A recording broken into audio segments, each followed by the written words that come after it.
Je vous salue chers tous, soyez les bienvenus à cette formation qui vous donnera sûrement un plus dans votre production cunicole. D'ailleurs, si vous êtes ici, je crois que c'est pour la bonne cause et que vous savez que cette formation vous permettra de passer au niveau supérieur du côté de votre production. Ce qui est sûr et certain, vous serez votre prof vétérinaire. Après cette formation, vous serez en mesure de vacciner vos lapins sans faire appel à un vétérinaire. Alors qu'il suffit de vous faire cette formation. Je m'appelle Mouzila Abdel Aminou, je suis un technicien agronome, cuniculteur, auteur du livre Le cuniculteur africain et promoteur de l'entreprise Bénin Lapin Distribution. Mais avant de continuer, je dois vous dire pourquoi je vous fais cette formation. Nombreux sont les cuniculteurs qui font appel aux vétérinaires en cas de vaccination des lapins contre une maladie donnée. Ils font cela parce qu'ils n'ont pas connaissance des techniques de vaccination des lapins et des vaccins à injecter à ces derniers lorsqu'une maladie apparaît dans leur cheptel. Aussi, beaucoup d'entre eux n'ont pas assez de fonds pour pouvoir payer les vétérinaires, donc des fois ne vaccinent pas leurs lapins et les laissent mourir. C'est pour solutionner ce problème que j'ai créé cette formation pour vous permettre de connaître les techniques de vaccination des lapins afin de vous donner la possibilité de vacciner vous-même vos sujets sans faire appel aux vétérinaires.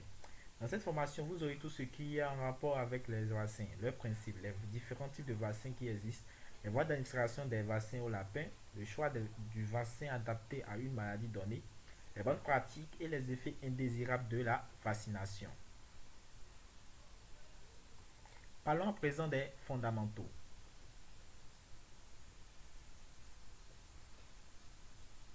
Avant de poursuivre la formation, nous devons savoir pourquoi nous devons vacciner les lapins. On vaccine les animaux pour plusieurs raisons. Les protéger des maladies infectieuses et parasitaires, les protéger d'autres animaux, protéger la santé humaine en luttant contre la transmission d'agents zoonotiques. La vaccination permet aussi d'améliorer le bien-être animal en évitant les souffrances d'une maladie et les traitements qu'elle engendrerait. Indirectement, la vaccination limite l'antibiorésistance car, en prévenant l'apparition d'une maladie, elle limite aussi l'emploi d'antibiotiques qui seraient utilisés pour soigner. Parlons à présent des, Parlons à présent des principes de la vaccination. La vaccination est un outil prophylactique, individuel ou collectif, qui a pour but de stimuler le système immunitaire d'un individu afin de l'immuniser de façon durable et spécifique contre un pathogène précis, bactérien, viral ou parasitaire. Le principe de base de la vaccination est l'immunisation active. La vaccination est généralement spécifique d'un pathogène, entre parenthèses, ce qui peut causer une maladie, voire d'une souche, mais il existe des mécanismes dits de protection croisée permettant parfois une immunité partielle voire totale d'autres euh, envers, euh, envers d'autres pathogènes ou souches que ceux présents dans le vaccin.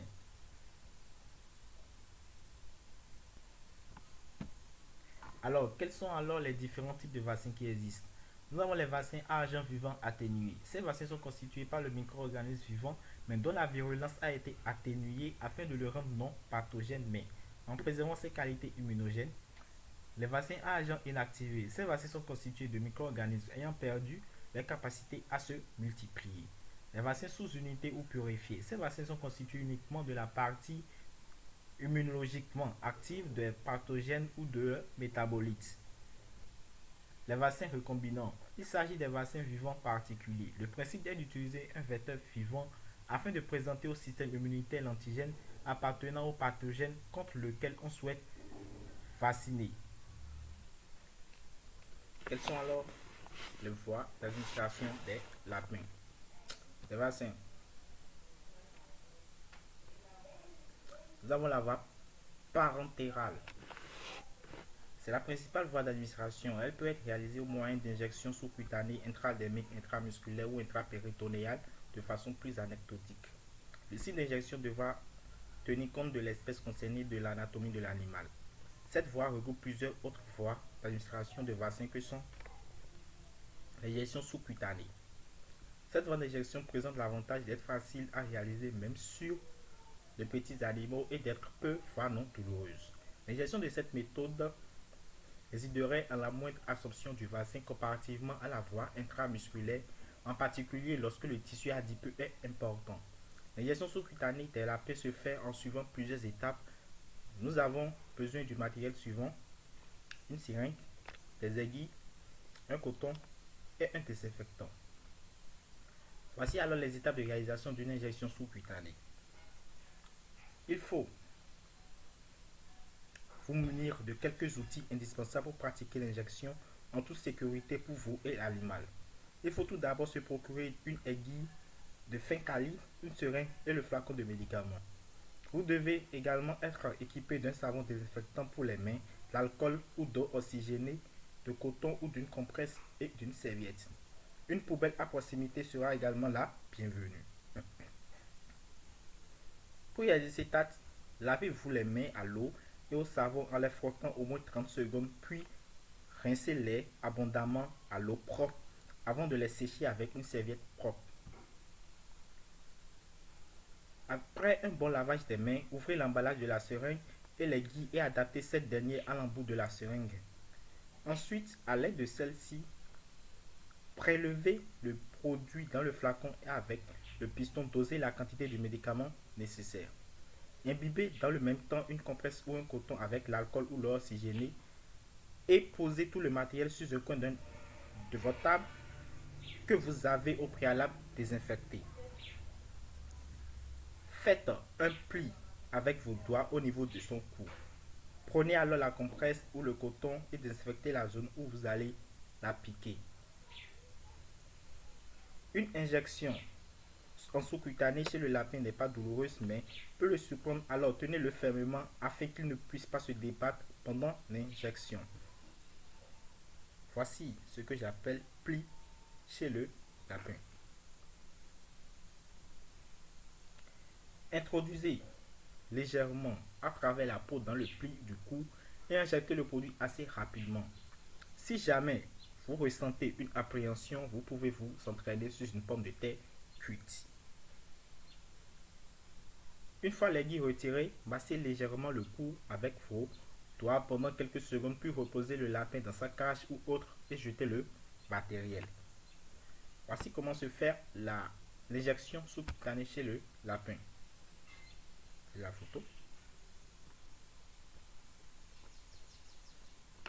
Injection intramusculaire.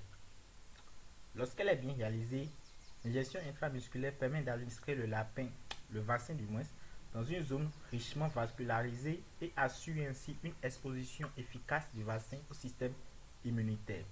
Quelles sont alors les étapes de réalisation de cette injection intramusculaire? Il faut palper la colonne vertébrale au niveau lombaire et localiser les muscles lombaires qui se trouvent de chaque côté de celle-ci. Isoler le muscle, puis insérer l'aiguille avec un angle d'environ 90 degrés, biseau vers le haut. Soutirer et vérifier l'absence de sang. Si du sang apparaît, retirer l'aiguille et recommencer. Injecter le volume requis, puis retirer l'aiguille. Se limiter à une injection par côté. Ne pas utiliser plus de 2 cycles intramusculaires par jour. Voici les deux photos qui montrent comment se fait l'injection intramusculaire chez le lapin. Injection intradermique. Ce mode d'injection reste toutefois technique et douloureux, ce qui restreint son utilisation. Pour ce faire, il faut raser le site d'injection, nettoyer le site avec de la chlorhexidine 0,05%, c'est-à-dire de l'alcool, insérer l'aiguille parallèlement à la peau, biseau vers le haut, injecter le volume requis et retirer l'aiguille. Voici comment se passe l'injection. Voici comment ça se passe l'injection intradermique chez le lapin. Vous avez vu le biseau, il a inséré l'aiguille parallèlement à la peau. Parlons à présent de l'injection intraveineuse. Les étapes de réalisation de cette injection sont: utiliser la veine marginale de l'oreille. Là, il faut utiliser l'oreille pour faire ça. On n'utilise pas les muscles et autres. On utilise l'oreille pour faire une injection intraveineuse. Placez le lapin dans un sac de contention prévu à cet effet. Rasez le site de prélèvement avec une lame de scalpel. Nettoyez le site avec de la chlorhexidine 0,05% ou de l'alcool. Effectuez un garrot à la base des oreilles pour faire gonfler la veine. Commencez au bout de l'oreille afin de pouvoir recommencer plus près de l'animal en cas d'échec. Dans un angle de 25 degrés, pas Celsius, insérez une aiguille biseau vers le haut, puis redressez l'aiguille une fois. Puis redressez l'aiguille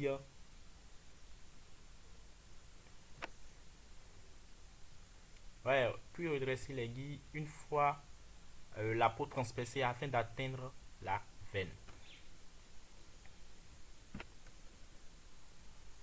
Soutirez, vérifiez la présence du sang. Si le sang n'apparaît pas, essayez de remplacer doucement l'aiguille et soutirez à nouveau. Relâchez le garrot et injectez le volume requis en s'assurant qu'il n'y ait pas de gonflement ni de résistance. Maintenez le piston enfoncé et retirez l'aiguille. Arrêtez le serrement au besoin en effectuant une légère pression au site d'injection. Alors, et voici comment se fait l'injection intraveineuse chez le lapin. Vous avez vu, c'est l'oreille qu'on utilise. Et vous avez vu qu'il est en train d'injecter dans la veine de l'oreille. Je vous ai fait un petit récapitulatif de toutes les voies d'administration du vaccin chez le lapin. Nous avons la voie intramusculaire, vous avez vu, ça doit faire un angle de 90 degrés par rapport à la peau de l'animal. Sous-cutanée 45 degrés Celsius, intraveineuse 25 degrés Celsius et intradermique 10 à 15 degrés Celsius. Alors avec ça, vous pouvez facilement vacciner vos lapins en fonction du type de vaccin qu'on vous donnera. Donc si vous voulez vacciner les lapins, vous allez dans un centre vétérinaire, vous demandez tel médicament, vous leur demandez au fait comment vous pouvez vacciner le lapin avec. Si on vous dit une injection sous-cutanée, vous le faites, intradermique, vous le faites, intramusculaire, vous le faites. Parce que à travers cette formation, je vous ai déjà tout donné. Maintenant, nous allons voir la voie orale. Le mode d'administration de médicaments le plus efficace est la seringue sans aiguille. Il vous permet d'être certain que le lapin a bien avalé la dose prévue. Comme matériel, vous pouvez acheter des seringues en pharmacie. La seringue 2 ml est bien adaptée à l'administration des médicaments car elle peut s'enfoncer facilement derrière les incisives du fait de son diamètre. Attention, il ne faut jamais réutiliser les seringues qui ont servi à des injections. Le produit injecté est parfois toxique s'il est pris par voie orale. Il peut très bien en rester des traces dans la seringue.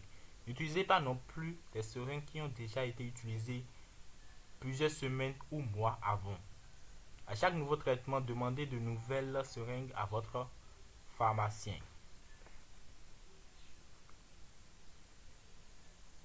Que faire donc si l'on doit donner un comprimé au lapin? Il faut donc dissoudre le comprimé dans l'eau.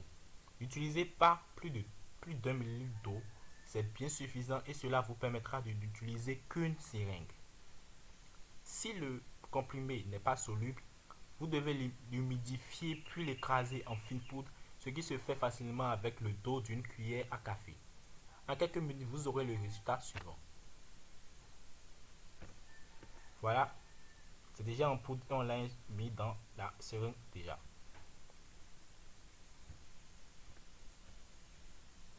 Comment alors faire avaler le médicament au lapin? Visez les côtés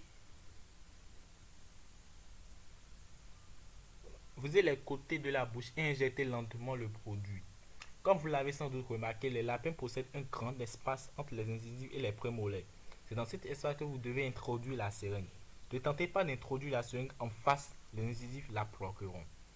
Injectez doucement le produit pour laisser au lapin le temps d'avaler. Et voici comment le faire. Voilà, vous injectez ça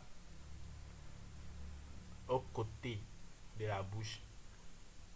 Pas devant, mais pas en face de la bouche, mais vous visez les côtés de la bouche pour pouvoir injecter vos produits. Alors, quelles sont alors les bonnes pratiques de vaccination? Nous avons les amens de l'animal. La vaccination repose sur le principe de stimulation de l'immunité de l'animal de façon spécifique contre un ou plusieurs pathogènes. Afin que cela soit efficace, il est donc indispensable que le système immunitaire de l'animal soit compétent.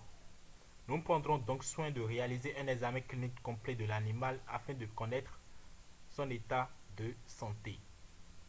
D'une manière générale, on évitera autant que possible de vacciner tout animal dont le système immunitaire peut être affaibli. Gestation en cours, sauf exception, lactation, etc. D'autant plus qu'une réaction au vaccin pourrait faire vomir l'animal. Nous avons après le choix du vaccin. Dans un premier temps, le vétérinaire va devoir choisir contre quelle maladie il doit vacciner l'animal afin de mieux choisir le vaccin qui correspond. Nous avons le choix du protocole de vaccination. Le choix du protocole de vaccination doit être réfléchi pour chaque animal en fonction de ses particularités. Dans tous les cas, les recommandations d'utilisation du distributeur de vaccins doivent être suivies.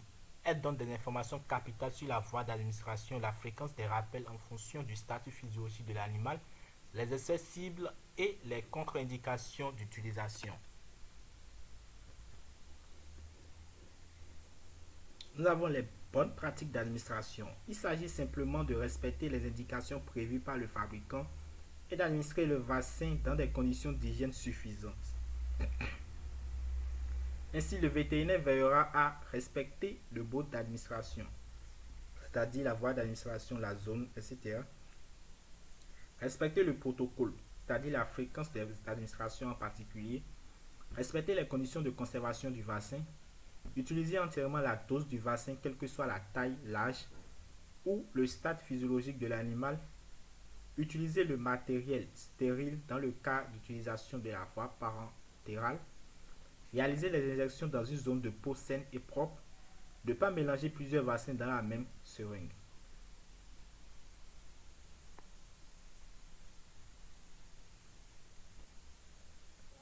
Quels sont alors les effets indésirables de la vaccination? Différents effets indésirables peuvent être observés au niveau du site d'injection. Nous avons l'inflammation locale, gonflement des tissus, chaleur, douleur. Celle-ci intervient généralement dans les 24 heures suivant l'injection et rétrocède en moins d'une semaine. Les abcès dus à une contamination du vaccin au moment de sa fabrication ou de sa préparation ou administration dans de mauvaises conditions. Modification cutanée, apparition d'une zone alopécique au site d'injection, c'est-à-dire des boutons. La formation d'un granulome inflammatoire. Il résulte du mécanisme de l'hypersensibilité du type 4, ça c'est plus avancé, pouvant être engendré par un dépôt d'adjuvant. Les fibrosarcomes. La responsabilité de la vaccination n'est pas avérée dans le développement des fibrosarcomes au site d'injection. Nous avons en plus de ça des effets indésirables systémiques. Nous avons l'hyperthermie et l'abattement. Ces symptômes sont courants dans les jours suivant la vaccination et rétrocèdent rapidement. Ils sont la conséquence de l'initiation de la réponse immunitaire post-vaccinale. Ils s'accompagnent parfois d'anorexie et de vomissements. Nous avons les chocs anaphylactiques. Ils résultent du mécanisme de l'hypersensibilité de type 1. Ils se manifestent dans les minutes ou les heures qui suivent l'injection, généralement par un œdème facial et du prurit pouvant être accompagné par une faiblesse, des vomissements, une dyspnée, etc. Généralement, le pronostic vital n'est pas engagé, mais le choc peut aller jusqu'à causer la mort de l'animal. Nous avons l'immunodépression transitoire. Elle peut apparaître entre 5 et 11 jours post-vaccination. Nous avons les maladies auto-immunes, anémie à médiation immune ou à médiation ou thrombocytopénie à médiation immune. Ces réactions résultent du mécanisme de l'hypersensibilité de type 3. Nous avons la virulence résiduelle, la contamination du vaccin, la tératogénicité, etc. Nous avons aussi les effets de vaccination. Les échecs de vaccination, je veux dire. Les échecs de vaccination, c'est-à-dire une absence de réponse ou une réponse de trop faible intensité, peuvent avoir de nombreuses origines. Dans de nombreux cas, la cause est tout simplement une erreur humaine. Dans d'autres, elle peut être due à une incapacité de l'animal à répondre. Nous avons les échecs dus à une erreur humaine.